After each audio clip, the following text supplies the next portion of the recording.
Ada orang yang ketika berdoa kepada Allah, bukan Allah tidak mengabulkan. Karena hukum doa itu dalam Al-Quran, begitu disampaikan, Allah pasti kabulkan. Quran surah kedua Al-Baqarah, ayat 186. Posisi paling kiri sebelah bawah. Lihat kalimatnya. Wa idza sa'alaka 'ibadi 'anni. Muhammad, jika hambaku bertanya padamu mencari-cari aku. Masya Allah. Saya mau tanya sebentar. Kalau ada orang mencari Allah, kira-kira motifnya apa? Butuh. Butuh. Silakan, kalau sedang butuh kan rajin ibadahnya. Oh, kemarin gajian naik, lupa. Begitu tertunda 3 bulan, mulai tahajud. Baca Quran, puasa, belum juga dikabulkan. Minta lagi, ya Allah, saya sudah tahajud, ya Allah. Sudah puasa, sudah baca Quran, kenapa belum dikabulkan juga? Tahajud baru 1 rakaat. Masya Allah. Baca Quran 1 ayat, puasa setengah hari udah buka. Minta dikabulkan. Lihat teman-teman, setiap orang mendekat kepada Allah pasti punya permohonan. Lihat jawaban Quran. Ujibu da'watad da'i idza da'ani. Ujib kalimatnya mudhari'. Mudhari' itu progresif terus. Kalau dalam bahasa Inggris present, continuous, future. Present sekarang, continuous terus, future di masa depan. Jadi sifat doa itu, kalau Anda minta sekarang akan dikabulkan, minta nanti akan dikabulkan, minta di masa depan akan dikabulkan dengan cara Allah yang terbaik, yang dikabulkan menurut maslahat untuk Anda. Jadi sifat doa itu kalau diberikan pasti dikabulkan. Entah sekarang, besok atau nanti saat kita siap menerimanya. Yang jadi masalah, ada orang minta yang lain dikabulkan, dia tidak. Ini masalahnya. Dan ternyata bukan Allah nggak ngabulkan, bukan. Ketika Allah akan berikan, tidak tembus pada dirinya. Nih lihat. Ini apa? Jangan katakan wallahu alam, jelas ya. Baik. Di atasnya ada apa? Tutup. Saya buka tutupnya. Perhatikan baik-baik. Ini apa? Spidol. Kalau saya masukkan ke dalam gelas, bisa? Masuk? Masuk. Lihat baik-baik. Sekarang saya tutup dengan ini. Masih bisa masuk? Tidak. Perhatikan baik-baik. Sulit. Saya ganti kemudian. Bisa. Dengan yang ini. Lebih halus. Saya tutup begini. Masih bisa masuk? Sulit. Mau dipaksa jadi masuk ke dalam. Jadi kotor. Tidak bisa diminum. Lihat baik-baik. Terkadang ketika Allah dengan sifat sayangnya ingin mengabulkan permohonan hambanya, bukan doa tidak dikabulkan, tapi permohonan ini tidak sampai pada dirinya karena ada sekat yang menutup. Itulah dosa. Itulah maksiat. Semakin pekat dosanya, semakin kuat penghalangnya, maka semakin sulit kemudian Allah memberikan rahmat yang turun pada dirinya. Maka banyak hadis menyampaikan kepada kita, lihat baik-baik. Saya sampaikan satu hadis dari Nabi SAW. Thumma dzakara rajula. Lalu Nabi mengisahkan tentang seorang lelaki, yutilu safara, yang menempuh perjalanan yang jauh. Orang yang menempuh perjalanan jauh maka doanya cepat dikabulkan oleh Allah Subhanahu wa taala. Teman-teman yang ikut dari Bandar Lampung, ada yang tadi jaraknya 150 km Tulang Bawang dari sini. Lihat, begitu di jalan mohon kepada Allah, minta. Ya, safar yang baik itu cepat mengabulkan doa. Orang ini safar. Yamuddu yadayhi ila sama, dia mengangkat tangannya ke langit begini. Orang yang berdoa mengangkat tangan itu lebih cepat dikabulkan daripada yang diam. Hadisnya banyak. Di Abu Dawud nomor hadis 1480 sampai 1490. Awas, innallaha hayyun karimun. Allah itu maha pemalu dan maha mulia, dan akan merasa malu kalau meninggalkan hamba yang mengangkat tangan, menurunkan tangannya dalam keadaan hampa.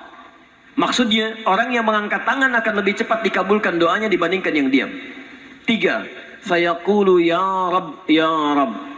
Maka dia berkata, ya Rabb, ya Rabb. Memohon dengan al-asma'ul husna. Sifat rububiyah Allah. Yang kalau dimintakan dikabulkan. Ya Rabb, ya Rabb. Quran surah ke-17. Ayat 110 sampai 111. Paling kanan di pertengahan. Lihat baik-baik. Allah menjamin dalam Al-Quran, seseorang yang memohon kepada Allah dengan kalimat-kalimat al-asma'ul husna akan lebih cepat dikabulkan dibanding orang yang langsung memohon kepada Allah tanpa menyebut kalimat al-asma'ul husna.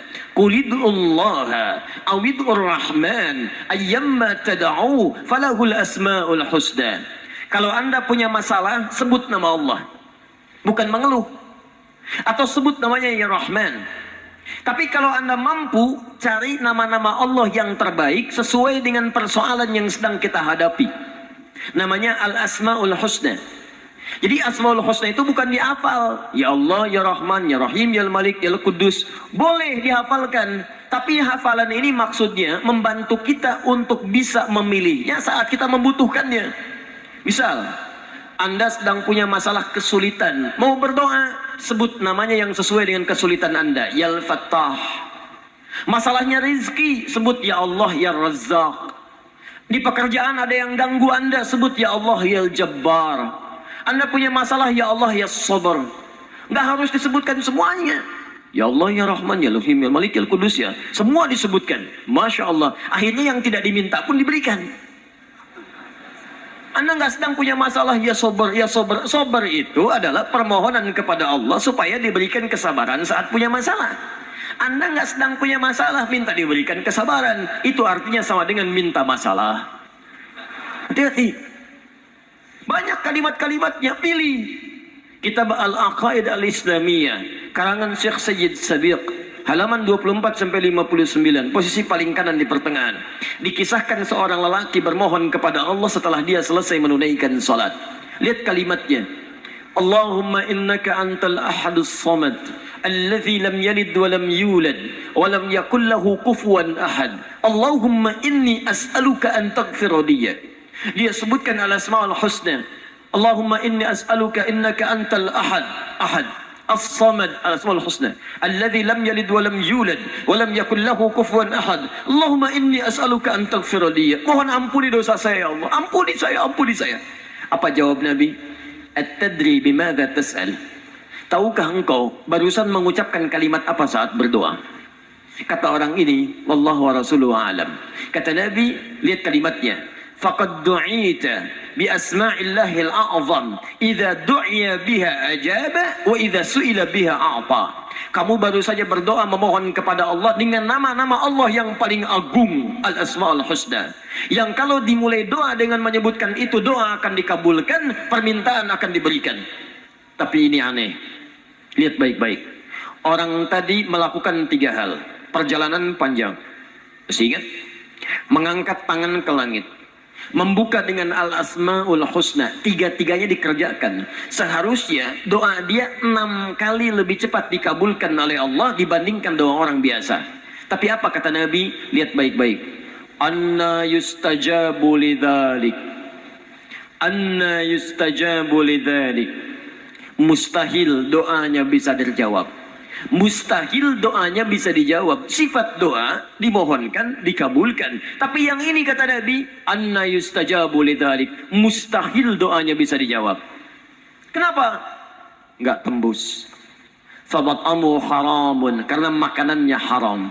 Ketika Anda memakan yang haram, maka makanan jadi sekat dalam diri Anda, menjadi penghalang doa itu sampai kepada diri Anda. Tuh. Mashrabu haramun, minumannya haram, lebih tebal lagi. Malbasu haramun, pakaiannya haram, lebih tebal lagi. Sulit. Wa ghudhiya biharamin, dan perangkat hidupnya haram, lebih sulit lagi. Enggak tembus-tembus. Yang paling celaka dibawa yang haram ke rumah, dimasak kemudian oleh ibunya, dibagikan kepada anak-anaknya, muncul haram di keluarga, maka sulit turun rahmat ke dalam keluarga itu. Makanya kalau sudah maksiat terjadi, maka mohon maaf, rahmat sulit diturunkan, hidayah sulit masuk dalam diri seseorang.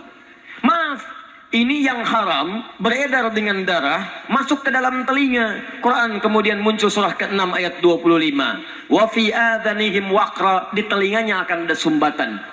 Bukan nggak bisa dengar, yang lain kedengaran. Cuman ketika diminta yang baik-baik, nggak tembus dalam telinganya. Konser musik di GBK, di Jakarta, Masya Allah, dari Lampung kedengaran. Masjid yang jaraknya 5 meter dari rumah, gak nyampe. Ini rumah dia, ini masjid, mikrofon masjid ke rumahnya begini nih. Sepeda ada, motor ada, mobil ada, kendaraan ada. Allahu Akbar. Hayya 'alas shalah. Gak dengar. Komat, gak dengar. Konser musik yang jaraknya cukup jauh, Masya Allah. Sebelum artisnya datang, tiketnya udah habis. Masjid kurang apa lagi? Soundnya jelas, panggilannya bagus. Ustadznya datang sendiri, merangkan sendiri, nulis sendiri, kadang-kadang ngapus sendiri, live juga. Kemudian ada snacknya, aquanya ada, semua kelengkapannya ada. Dengan semua itu belum menyentuh Anda terpanggil untuk datang, coba cek maksiat apa yang sudah Anda kerjakan.